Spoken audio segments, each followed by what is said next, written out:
CIA on Wednesday released previously classified presidential briefings from the Ford and Nixon administrations. Those documents, totaling nearly 28,000 pages, were released at a public symposium at the Nixon Library in California. The presidential daily briefing represents the intelligence community's best analysis on national security threats and opportunities.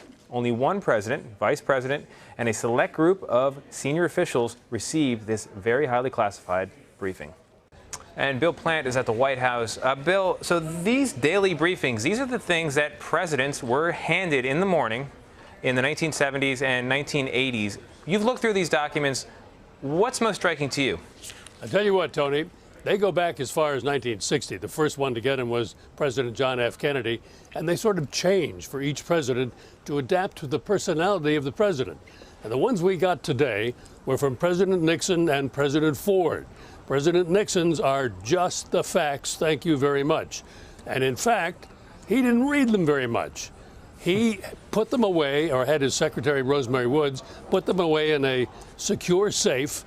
And at one point, she handed back 2,000 pages of unread intelligence. But what these are supposed to be is a rundown from the CIA of the most important intelligence material that is developed overnight. And each president would tell the CIA what they want and in what form they wanted it. Nixon got his on paper. Ford, for example, was the first president to have the verbal briefing delivered by a CIA representative in the Oval Office. I'll tell you more about that, but you're up now. So why were these briefings released to the public now, and how much is redacted? How much can we actually see? Well, that's the thing, exactly. There was material release. It's been 40 years in some cases, so it's time these things are able to be released, but they're released in a very sanitized version. There are, for example, whole pages blocked out under the heading, "On the day of the coup in Chile in 1973. There is a heading on the briefing for Chile, and this is a coup that a lot of people believe the CIA had a hand in, overthrowing Salvador Allende, the socialist president there. So there's a heading Chile, and then there's about 4 inches of white space and nothing else. So that's what they call redaction, and there's a lot of it in these. But what does slip through is sometimes mildly interesting. But what's more interesting is the information that they put out today from the CIA briefers, who talked about how they interacted with the presidents.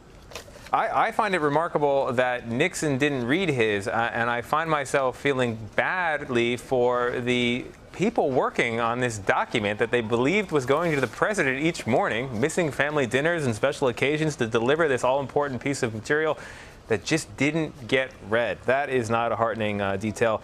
But I am curious to know what President Obama gets. Do we have any sense of how these past briefings compare to what President Obama gets today in the Oval Office? And we do. It's the same thing. It's a rundown of the most important intelligence. But President Obama is the first president to get his on a tablet. And that tablet comes with links and references so that he can go deeper on any subject if he chooses to. And he's done that not since the beginning of his presidency, but since about 2014. And this is how he prefers to do it. And I would bet that that's probably the way it'll be going forward. Very interesting. And I would bet that that tablet is not connected to the wider internet. That might be on what they call the sneaker net, just around the building. Very secure tablet. Thank you very much. Bill Plante.